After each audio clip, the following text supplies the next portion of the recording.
내가 봄에 또 다른 짐승이 땅에서 올라오니 어린 양같이 두 뿔이 있고 용처럼 말을 하더라.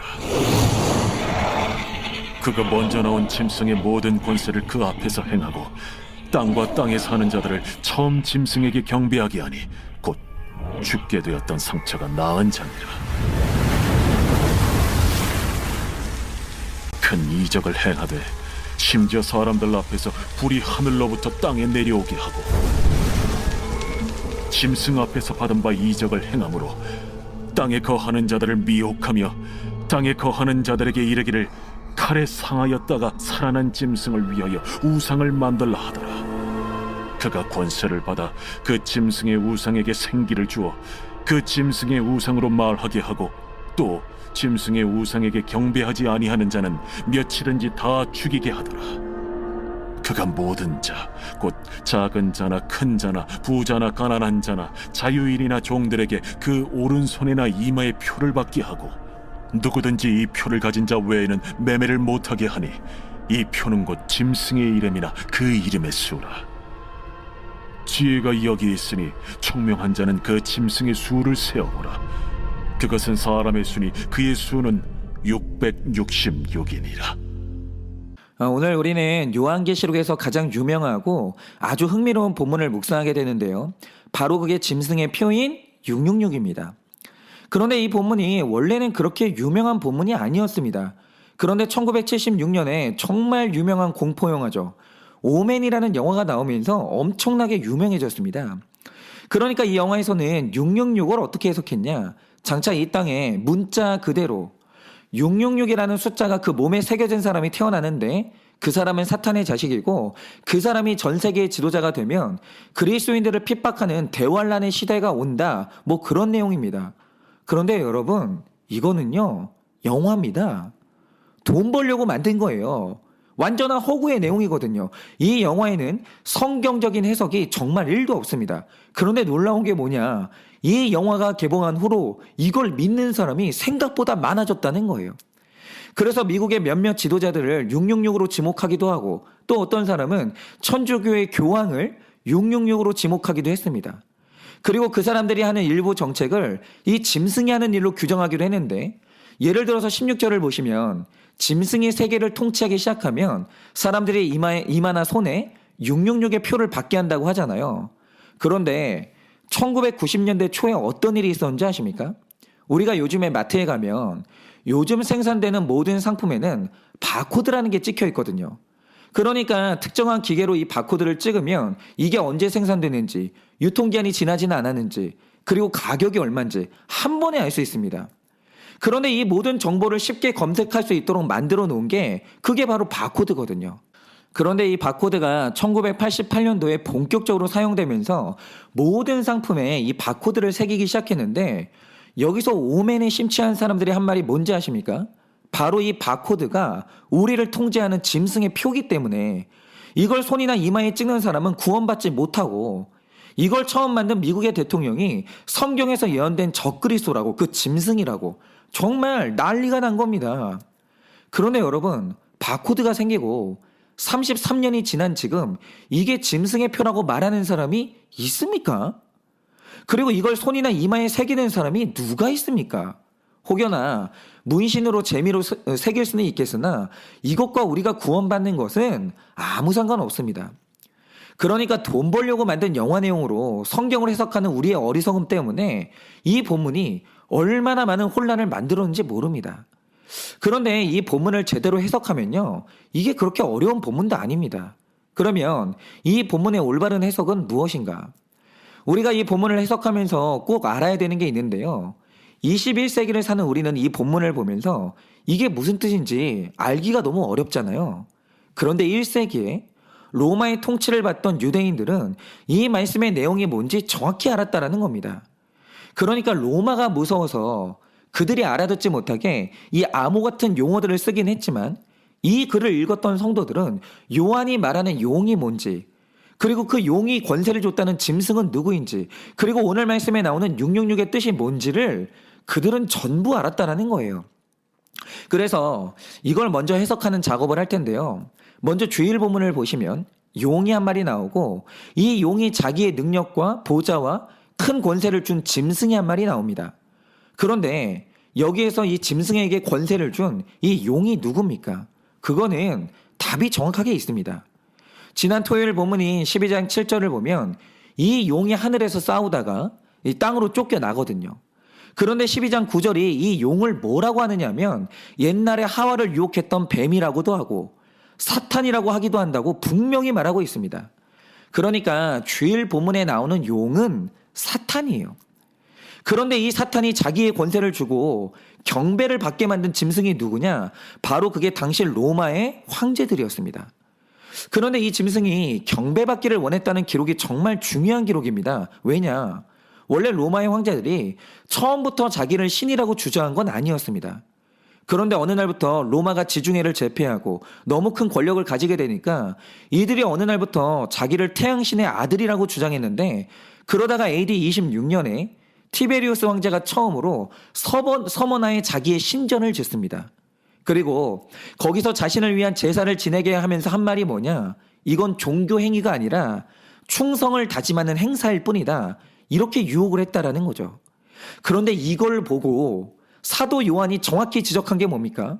황제 숭배는 문화 행사가 아니라 옛적에 하와를 유혹했던 뱀처럼 사탄의 대리자인 황제가 너희를 속이는 종교 행위라고.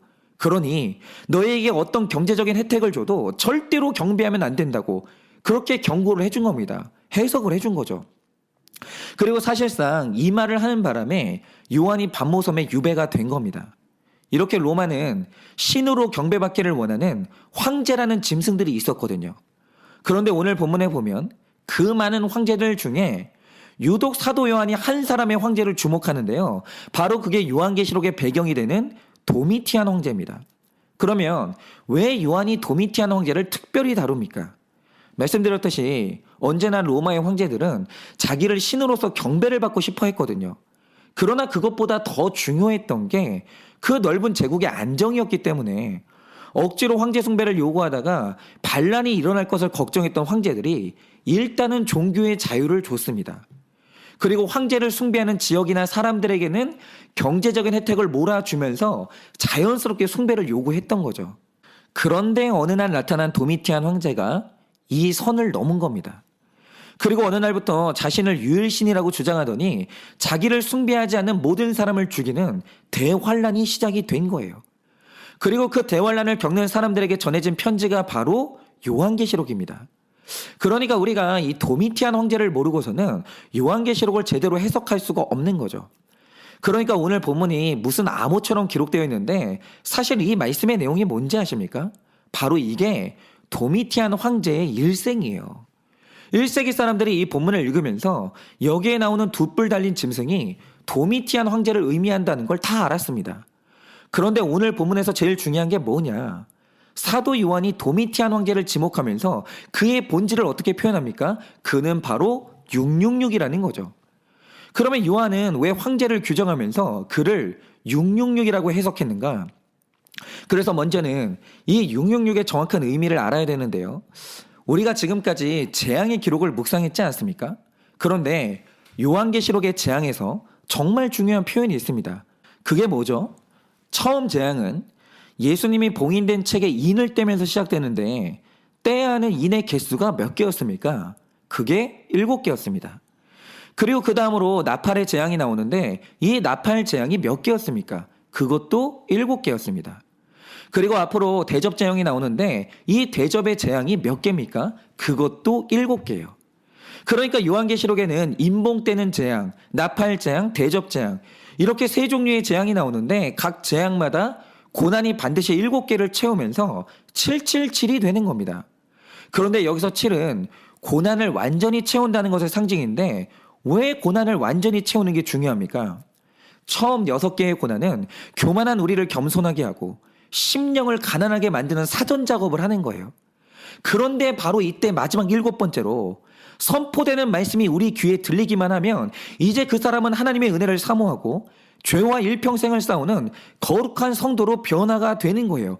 7개를 채워야 되는 거죠. 그러니까 나에게 고난이 찼는지 덜 찼는지 이거를 분별할 수 있는 기준이 있는데 그 기준이 뭡니까? 어느 날 내 귀에 말씀이 들리고 들린 말씀이 적용까지 간다. 그러면 그분은 고난이 다 찬 겁니다. 그러니까 말씀이 들리고 적용이 되는 거예요. 그런데 들은 말씀이 아직 적용으로 안 간다. 내 몸이 안 움직여진다. 그러면 아직은 고난이 다 차지 않은 겁니다. 그런데 고난이 완전히 차서 선포되는 말씀이 꿀송이처럼 달게 들리고 그 말씀이 적용으로 이어진다면 그분은 내 인생의 고난이 완전히 채워지고 하나님의 사람으로 변화된 777이에요. 완성된 사람이라는 거죠. 그러니까 온전히 채워진 인생이라는 건 부자나 학벌 좋은 사람이 아니고요. 고난을 완전히 채운 성령의 사람이 온전히 채워진 사람이에요. 그런데 오늘 사도 요한이 도미티안 황제를 지목하면서 그를 뭐라고 규정합니까? 그는 777에서 하나가 부족한 666이라는 거예요. 그런데 우리가 여기서 볼 수 있는 중요한 사실이 뭐냐면요. 인간은 누구나 다 자기 힘으로 6개까지는 채울 수 있다는 겁니다. 예를 들어서 인간이 자기의 의지력으로 6개의 고난을 채울 수는 있어요. 그런데 여기에 마지막 하나, 말씀이 들리면서 비로소 7이 완성되는 건 그건 하나님의 은혜의 영역이에요. 그리고 누구든지 천국 가고 싶은 열망을 가질 수 있습니다. 그렇지 않습니까? 불교 신자도 다들 극락 가고 싶어 해요. 여기까지는 6이에요. 그런데 천국 가기에 하나가 부족한 내 죄를 보고 드디어 예수님을 붙드는 마지막 하나가 완성되는 건 온전히 하나님의 은혜의 영역입니다. 그러니까 도미티안 황제뿐만 아니라 우리 모든 인간은 본질적으로 전부 뭔가 하나가 부족한 666이에요. 여기서 나오는 666은 다른 사람이 아닙니다. 우리 모두가 다 666이에요. 그런데 택자라는 건 뭐냐? 언제나 하나가 부족한 인간에게 그 하나를 채우셔서 7로 완성되는 존재가 누구냐? 그게 바로 택자인 겁니다. 그래서 택자의 인생에는 교만함이 없는 거예요. 왜입니까? 택자는 자기가 늘 부족한 666, 다시 말해 완전한 죄인인 걸 알거든요. 우리 자신으로서는 절대로 7이 될 수 없습니다. 채워질 수가 없는 거죠. 그런데 부족한 내 안에 하나님의 은혜가 채워지면서 천국 가는 777이 됐으니 우리는 교만할 것이 없고 늘 채워주신 은혜에 감사할 수밖에 없는 겁니다. 그런데 이 도미티안 황제는 마지막 은혜가 채워지지 않아 결국 666으로 끝났다라는 거죠. 그래서 역사에 기록된 실제 그의 인생을 보면요. 그는 늘 하나가 부족해요. 그런데 택자의 인생에서 하나가 부족해지면 일어난 일이 뭡니까? 내 부족한 그 하나를 인정하고 겸손히 하나님께 엎드려야 되거든요. 그런데 도미티안 황제의 문제가 뭐냐? 꼭 하나가 부족한 열등함이 있는데 그걸 죽어도 인정을 못하는 거예요. 내가 666인데 666인 걸 인정을 못하는 겁니다. 그런데 하나가 부족한 666이 자기를 인정하지 못할 때 일어난 일이 뭔지 아십니까? 세상 모든 것을 동원해서 자기가 777인 척을 하는 거예요. 여러분 한번 그의 인생을 들어보세요. 이 도미티안 황제는 베스파시아누스 황제의 아들로 태어났거든요. 그러면 왕족이니까 왕이 되는 꿈을 꿀 수 있잖아요. 그런데 벌써 여기서 하나 부족한 게 뭐냐? 그는 첫째가 아니라 둘째였어요. 그래서 도미티안 위에는 이 티투스라는 형이 있었고 그가 아버지를 이어서 왕이 됩니다. 하나가 부족해서 왕이 되지 못해요. 그런데 도미티안은 내가 부족한 게 인정이 안 되는 거예요. 그래서 능력으로 형을 이겨보려고 하는데 문제는 뭐냐? 도미티안도 능력이 있는 사람이 맞아요. 맞는데 문제는 형 티투스에 비해서 꼭 하나가 뭐가 부족한 거예요. 그래서 형에게 지능이든 대인관계든 인기든 뭐든지 간에 하나가 부족해서 형을 이길 수가 없는 겁니다.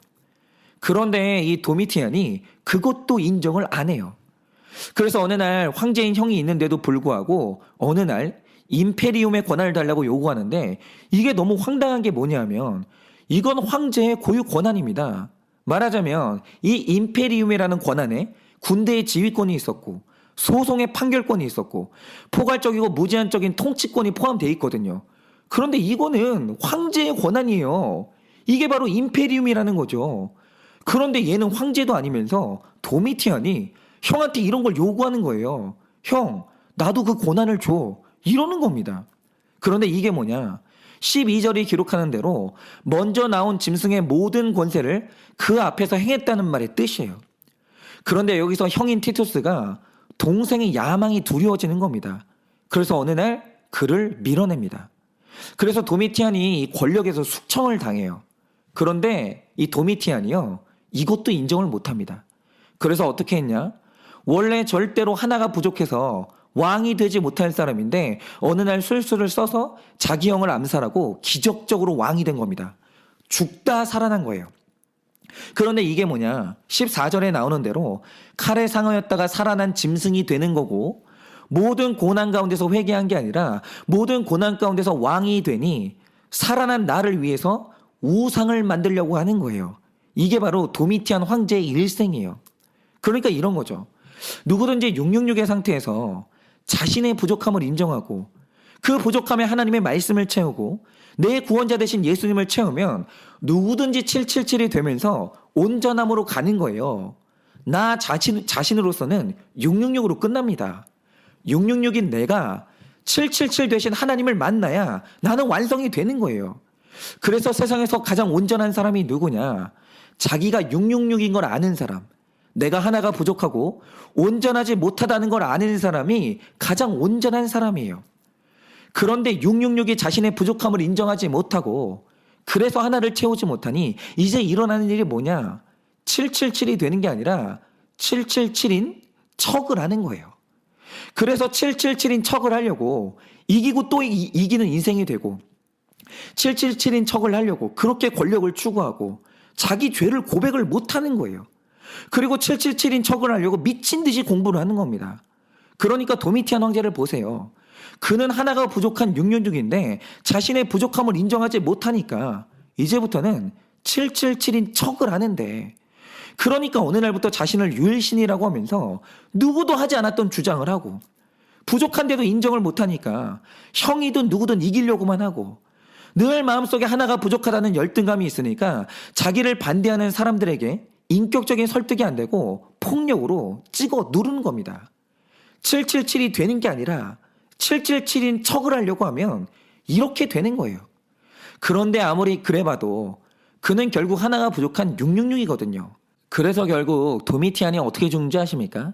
다른 사람이 아니고요, 자기 아내한테 암살당해서 비참하게 죽습니다. 그러니 여러분, 우리가 신앙생활하면서 정말 중요한 게 뭔지 아십니까? 제발 777인 척 하지 말고 내가 하나가 부족한 666인 걸 인정하는 거예요. 그리고 하나님으로부터 마지막 하나를 채워서 우리를 완성하는 건 하나님이기 때문에 하나님의 은혜를 구하면 되는 겁니다. 하나님은 그렇게 은혜를 구하는 666을 버리지 않아요. 반드시 채워주십니다. 바로 그것만이 777이 되는 유일한 길이에요. 여러분, 우리가 날마다 큐티하는 이유가 뭡니까? 큐티하는 분들 중에 777인 척 하려고 큐티하시는 분들이 있거든요. 근데 그거는 큐티해봤자 아무 소용이 없습니다. 우리는 늘 부족한 666이기 때문에 그래서 큐티하는 거예요. 그래서 뭔가를 결정할 때도 분별력이 부족한 666이라 하나님의 말씀으로 나를 채우고 완성하는 것이고, 우리는 두려움이 많은 666이라 말씀이 주는 은혜를 통해 마지막 하나를 채워 담대함으로 나아가는 거예요. 늘 666밖에 안 되는 내 주제를 알고 나를 완성하는 하나님의 은혜를 구하는 인생, 바로 그게 온전한 777의 인생이라는 겁니다. 저도 마찬가지인 게요, 사실 제가 요즘 마음에 되게 여유가 있거든요. 가정에서 아내를 대하고 자녀를 대할 때 여유가 있고, 성도님들을 대할 때 여유가 있고, 제 동역자인 전도사님들을 대할 때 저는 여유가 있습니다. 그런데 이렇게 여유 있는 이유가 뭔지 아십니까? 저는 본질이 666이기 때문에 절대로 관대한 사람이 아니고요, 마음이 넓은 사람이 아닙니다. 그 증거가 뭐냐? 제가 한일교회 왔던 1년차 때 제 마음이 인생에서 가장 힘들었거든요. 그런데 제가 가장 힘들 때 제가 너그러웠겠습니까? 절대로 아닙니다. 제가 그때 제 아내한테 얼마나 차가웠고 제 자녀에게 얼마나 차가운지 모릅니다. 여보, 나 머리 복잡하고 힘드니까 당신 할 일은 당신이 알아서 하라고. 나한테 제발 물어보지 말라고. 나 절대 건드리지 말아달라고. 나 일찍 자야 새벽 예배 나가니까 집안 시끄럽게 하지 말라고 하면서 제 아내를 학대하고 제 자녀에게 얼마나 차가운지 모릅니다. 제가 바로 666이에요. 저는 늘 하나가 부족한 사람입니다. 그런데 제가 지금은 마음이 넉넉해지고 부드러워졌다라는 거죠. 그러면 이유가 뭔지 아십니까? 제가 지난주 금요일에 저는 제 인생의 보물 하나를 또다시 얻었는데, 저희 교회에 우편물이 많이 오거든요. 근데 저는 그걸 손대지 않아요. 이게 보통은 제 아내가 보고 필요 없는 건 버리고 제가 꼭 봐야 될 것만 주거든요.